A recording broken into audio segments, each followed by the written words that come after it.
6, a helping hand with your land. Neil from Essex here today with a funny video called Do As I Say, Not As I Do. We spent a lot of time talking about equipment and operating techniques and different attachments that you can run for your machinery, showing off all this stuff, but oftentimes, you know, the reality when you're out running this stuff sometimes looks a little different than it does when you're, you know, dreaming up all that it can be. Sometimes when you get out and you're rushing, you're not thinking, you make mistakes, and I think we've all done that. So today, the 5 of us that are the 3rd generation of the Messick family are going to go through and tell you a little bit about some of the mistakes that we may have made. So as much as I want to be able to sit here and act like I've never screwed anything up before, I have quite a lot. Mostly going back, you know, we have the opportunity in this family to run machinery from a very young age, and the number of things that I've gotten, say, like stuck out in the mud and that kind of thing are unending. However, more recently here, I broke a couple of things, and one of them was this zero-turn mower. I was out mowing grass that was 2.5 feet high and frankly kind of in the woods a little bit.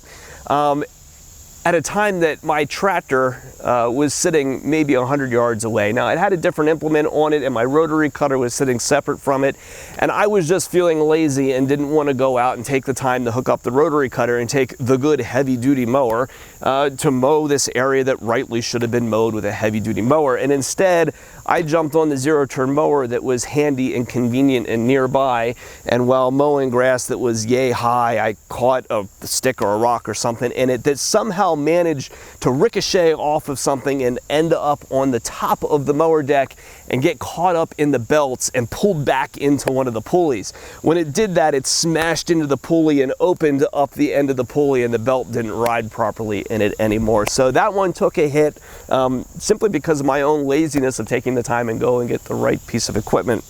Another thing that I recently broke was my steel chainsaw. This is probably the most embarrassing of these for me personally. I took a brand new MS-261 chainsaw and ran straight gas through it and ruined the thing. Now I'm gonna give you a good excuse for that, right? Like, I switched to Steel's battery powered products probably about 5 or 6 years ago. I love them, I think they're fantastic.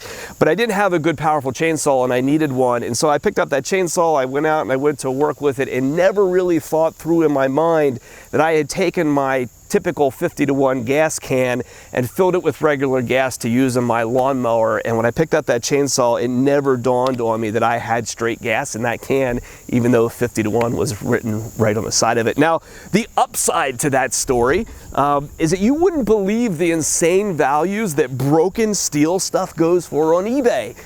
I took my chainsaw that had 2 hours on it and was basically locked up, listed it on eBay, and somebody paid enough money for it that I could go buy a new one, brand new one, and cover the price that I sold the thing at. So it didn't cost me anything out of pocket, but man, was that a stupid mistake.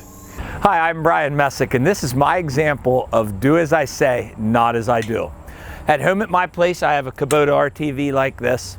I went out, had a tree fall down in my woods, and I wanted to pull it out and cut it up. So what do? Is I grab my chain, I put it around the tree.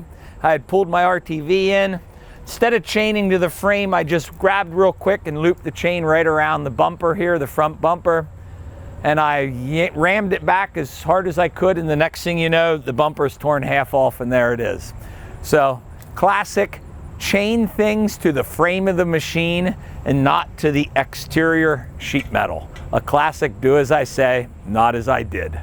Another example that I have is do as I say, not as I do, is the one weekend my wife and I were pulling monkey vines out of the trees around our house. So we took the front end loader, hooked the chain around the monkey vine, hooked it to the front end loader, and started pulling back. We pulled and pulled, thought, man, this won't come. Well, the top of the tree snapped off and came crashing down, smashed the hood up, smashed the loader up, and almost took me out while I was in the process. So, another classic, do as I say, not as I do. Be careful when you're pulling stuff out of trees that the top of the tree doesn't fall off and try to kill you.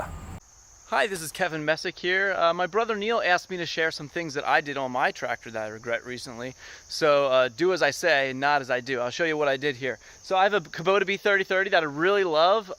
Recently I got a little zero turn to use around the house because the tractor has fluid filled tires and I have a particular wet corner of the yard. Whenever I get in there, I leave awful ruts. So I got myself a little used zero turn to use here and there.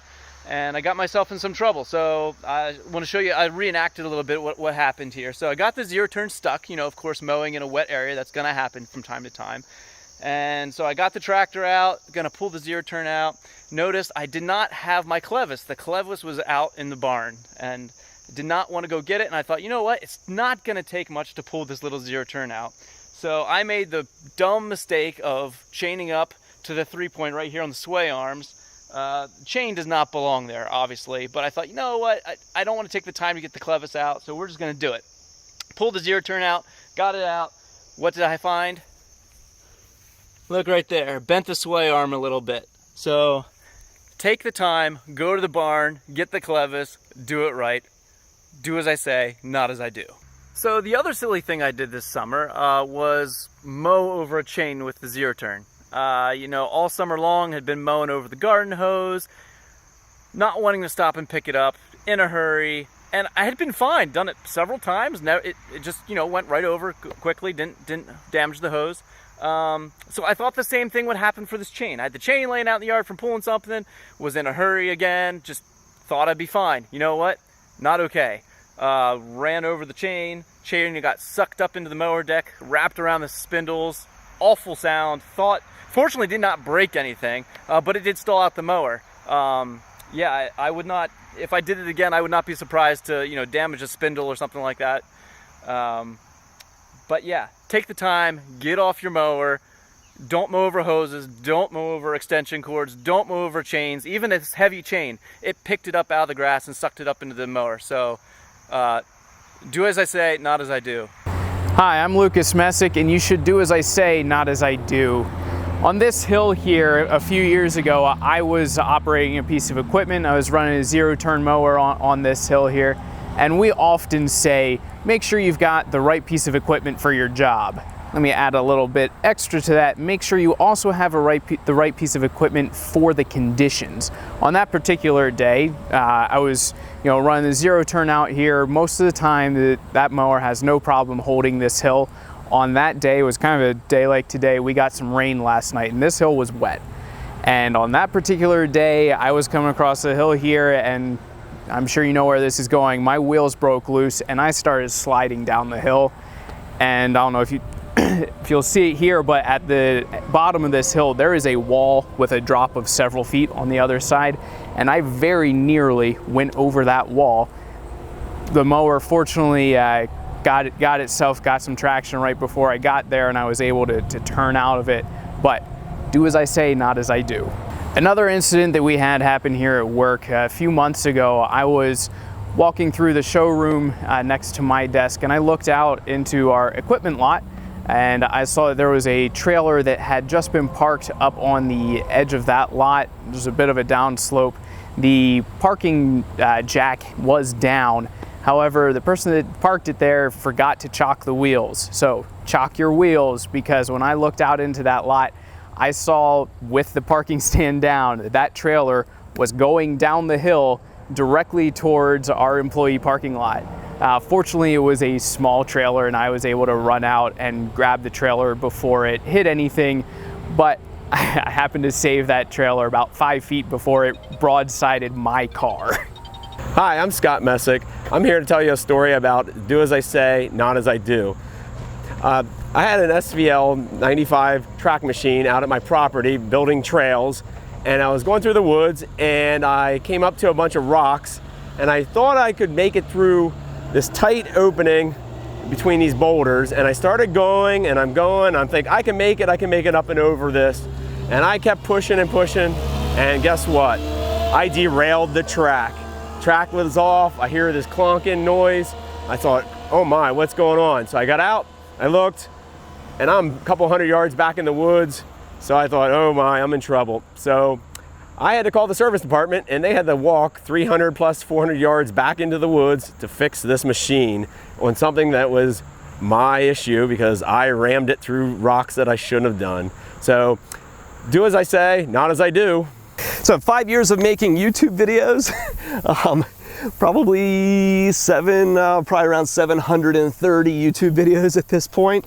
I have damaged 2 pieces of equipment in the course of making these videos. One of them was this flail mower. So I came out here into this field to come out and cut some grass, made it all of about 100 yards and caught a branch that I didn't see in high grass and pulled that branch up into the flail and jammed it up into the top. It didn't do any mechanical damage to the flail other than burning some belts off of the end, but it took probably a solid 3 to 4 hours of our service technicians working in order to try to get that branch out because it had wedged itself up between the rotor and the top of the flail in such an aggressive manner that you couldn't get it out. You couldn't pull the bolts out to drop the rotor out at the bottom. It was just a mess.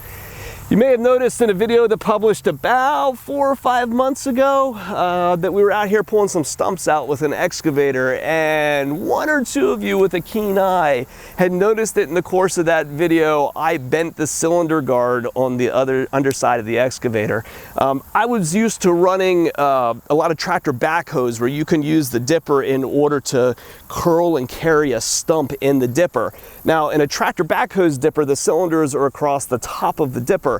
And so doing that doesn't cause any kind of issue. And I didn't even think when I was running that excavator that I couldn't do that, right? When you look at an excavator boom, the cylinders are on the bottom for that lift cylinder. And so I needed to carry a stump, and so I reached around it to kind of curl it up and cradle it in the boom, not even thinking that that cylinder was there, and I bent the cylinder guard right back in. So no real super damage to the equipment, but a $200 odd part that I had to replace in the course of making a video. So my opinion, I don't think that's all too bad for all the time that I spend out here doing that kind of thing, but you know, this stuff happens. So a couple of observations in closing. When you go and you look at the things that we've actually broken and messed up, a lot of these fall back kind of into the category of things that you're rushing through something, not necessarily thinking through what you're doing, or you're in kind of your comfort zone and not, you know, really paying attention.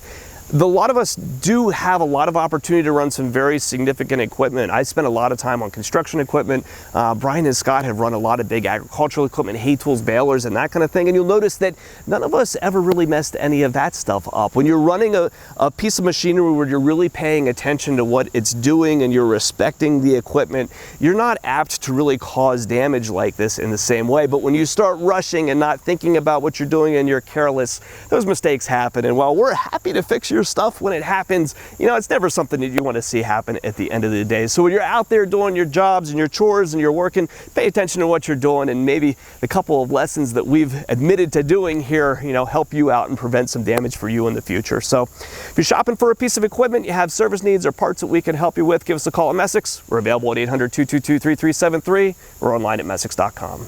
Well, I'm gonna let it pull out.